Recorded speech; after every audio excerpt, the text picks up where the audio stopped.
Para entender quizás mejor, Génesis 1:27 dice esto: Dios creó al hombre a su imagen, y creó Dios al hombre a su imagen.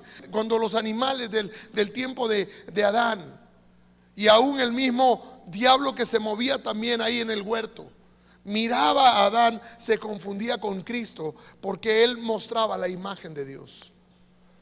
Pero por el asunto de pecado, la imagen se distorsionó. El hombre ya no podía reflejar a Cristo. El hombre ya no podía reflejar a Dios. Dice la palabra que la paga del pecado es muerte, y todos hemos pecado. Todos hemos pecado, por lo tanto todos debemos morir. Eso significa vivir separados de Dios. Esa palabra morir ahí es vivir separados de Dios por una eternidad. Allá en el huerto del Edén, cuando Adán y Eva cayeron en pecado, rompiendo la comunión con Dios, surge la primera promesa de un Salvador. El corazón del Padre, desgarrado por el amor a sus hijos, y sus hijos han decidido darle la espalda a Dios, rompieron el corazón del Padre. Eso fue lo que los ángeles anunciaron a los pastores en la primera Navidad. Lucas 2:11 dice: os ha nacido en la ciudad de David un Salvador, que es Cristo el Señor. Observe esta palabra Salvador. El nacimiento de Jesús nos habla de ¿qué? Nos habla de perdón, nos habla de restauración. El Salvador ha venido a la tierra dispuesto a cargar en sí mismo el pecado del hombre para que éste pueda ser perdonado. Pero al no encontrar a nadie perfecto, dígale a su hermano: nadie es perfecto, sin pecado, que pudiera retomar la autoridad y la santidad perdida en Edén, el verbo de Dios decide tomar nuestra posición, nuestro puesto, nuestro lugar, y recibir en sí mismo la paga del pecado para que usted y yo podamos ir al cielo. ¿No es grande, no es maravilloso? ¿Sabe? La cercanía con el Padre está en la cruz del Calvario. Dios me mostraba esta madrugada, me levanté y comencé a orar, y Dios me mostraba: ¿quieres venir a mí? A través de la cruz de mi Hijo Jesús. Por eso es que nadie puede ir al Padre si no es a través de Cristo. No nos confundamos, no todos los caminos conducen a Dios. Dile a tu hermano: no todos los caminos conducen a Dios, porque Cristo es el camino, la verdad y la vida, y nadie va al Padre si no es por Cristo Jesús. Dele un aplauso al Rey de Reyes. Hermanos, es Cristo quien hizo todas las cosas. Dice Colosenses capítulo 1, el apóstol Pablo a los Colosenses capítulo 1, versículo 15 al 19: Él es la imagen del Dios invisible, el primogénito de toda creación. Porque por medio de Cristo, por medio de Él, fueron creadas todas las cosas, en el cielo y en la tierra, visibles e invisibles, sean tronos, poderes, principados o autoridades. Todo ha sido creado por medio de Él y para Él. Él es anterior a todas las cosas, que por medio de Él continúan existiendo. Él es la cabeza del cuerpo, que es la iglesia. ¿Quién es la cabeza del cuerpo? Pero también es el fundamento. Qué lindo, ¿no? Porque es principio y fin. Qué tremenda es esta escritura. Él es la cabeza del cuerpo, que es la iglesia. Él es el principio, el primogénito de la resurrección, para ser en todo el primero, porque a Dios le agradó habitar en él con toda su plenitud. Hermanos, este es Jesús, perfectamente Dios, perfectamente hombre. El mismo Dios vino a la tierra en persona, Jesús, para decirnos: te amo y quiero perdonarte. Primera de Juan capítulo 4, versículo 9 y 10. En esto se mostró el amor de Dios. Y esto es una de las cosas más grandes, hermanos, que uno tiene que entender. En esto se mostró el amor de Dios para con nosotros, en que Dios envió a su Hijo unigénito al mundo, para que vivamos por Él. En esto consiste el amor. ¿En qué crees que consiste el amor? ¿En que tú amas a Dios? No, en que Dios te amó a ti primero. Hermano, estando nosotros muertos en delitos y pecados, Él nos amó a nosotros primero. Qué cosa más tremenda. En esto consiste el amor, no en que nosotros hayamos amado a Dios, sino en que Él nos amó a nosotros y envió a su Hijo en propiciación por nuestros pecados. Si usted ha pensado que nadie lo ama, que su vida no vale la pena, que a nadie le importa, debe pensar en Jesús, la expresión más grande del amor de Dios. No me vuelva a decir, pastor, es que yo no siento que me aman. Dios te amó de tal manera que fue a la cruz por ti. Sienta por favor el amor de Cristo en esta mañana. Le hago una pregunta: ¿es usted parte de este mundo? Puede ser que usted ande viviendo en otro mundo, pero creo que sus pies están sobre este mundo, amén. ¿Cuántos son de Marte? ¿Cuántos son de la tierra?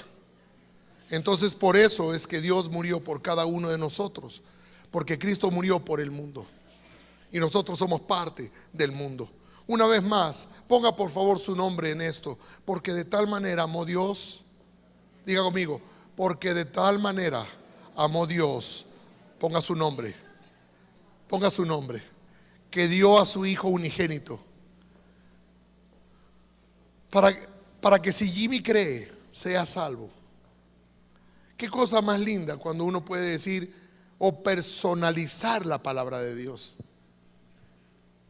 A veces uno dice, porque todos pecamos. Simplemente yo digo, Señor, porque yo pequé y he sido destituido de la gloria de Dios y he necesitado un Salvador. Pero tanto me amó el Padre que envió un Salvador por Jimmy. Y si Jimmy cree, no ha sido condenado. Pero si no creo, ya he sido condenado por la palabra, que es Cristo. ¿Me entiende? ¿Cuántos creen en Cristo? Creer no solamente es decir Dios existe, porque el diablo también cree y tiembla. Eso dice la palabra. No es suficiente creer. La fe sin obras, ¿qué dice Santiago? Es muerta. Si tú crees, debe haber un fruto en tu vida que muestre al mundo que tú crees en Cristo Jesús. El diablo tiene que saber que tú crees. Los problemas en tu vida tienen que saber que tú crees en Cristo. ¿Me entendió lo que dije? Deje de quejarse de los problemas. Si usted cree, deje que los problemas sepan que usted cree en Cristo. Amén. Y camine seguro en esta vida porque usted cree en Cristo Jesús. ¿Cuántos creen en Cristo Jesús? Camine firme en esta mañana. Camine seguro de que el Señor está con usted, porque de tal manera Dios lo amó a usted. No para que nos andemos quejando del tamaño de la montaña que tenemos alrededor. Háblele a la montaña del tamaño de su Dios. Hermanos, comencemos a caminar seguros. Cada día que salimos de la casa, caminar seguros, porque de tal manera Dios me amó. Estoy seguro y convencido de que Cristo me amó. Y entonces voy a dejar de quejarme, sino que todo el día en mi boca habrá una alabanza para Dios. Gracias, Dios, porque me amas. Siempre estarás compartiendo. Ayer tuvimos un matrimonio y nos sentamos con mi esposa y de repente se acercó alguien y me dijo: ¿un vinito? Yo dije: no, está bien. Pastor, ¿cómo está? Ah, Dios me lo bendiga, un hermano. Digo: no le dejes de beber a tu hermano, pero un vinito nomás, pastor. Pero mientras conversábamos, no era un matrimonio cristiano. Yo me dediqué a 2 personas a predicarle la palabra de Dios y mi esposa le predicaba al de su lado. Cuando terminamos de predicar, justo en ese momento comenzó la pachanga. Amén, amén. Muchas gracias, hasta luego, cogí a mi mujer y para la casa. Ya no tengo más nada que hacer aquí. Ya prediqué. ¿Por qué? Porque el amor de Cristo se rebosa en nuestros corazones. Cuando tú vas a una fiesta y no le quieres hablar a la gente de Cristo, sino que tu cuerpo comienza a menearse, tú ya sabes que necesitas más palabra de Dios para que el amor de Dios abunde en tu corazón y que la carne no tenga control de tu espíritu. ¿Me entendió? Amén. Yo sé que hay algunas chuletas por aquí, pero hay que denle un aplauso al Rey de fuerte, ¿no? El mayor regalo de Dios, el mayor regalo de Dios es Cristo Jesús. El mayor regalo, ¿me oyó? El mayor regalo de Dios es Cristo Jesús. ¿Qué más quiere usted? Con Él vienen todas las cosas. Pero nosotros venimos no con la actitud de los reyes de Oriente. Venga usted a darse por completo porque Él ya se entregó completamente por usted.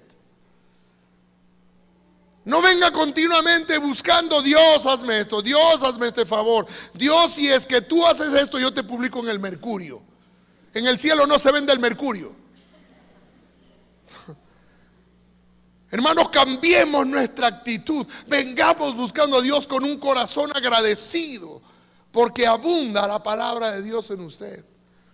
Dice Romanos 8:32: el que no escatimó ni a su propio Hijo, sino que lo entregó por todos nosotros, ¿cómo no nos dará también con Él todas las cosas? En otras palabras, buscad primeramente el reino de Dios y su justicia, y el resto, dile a tu hermano, y el resto.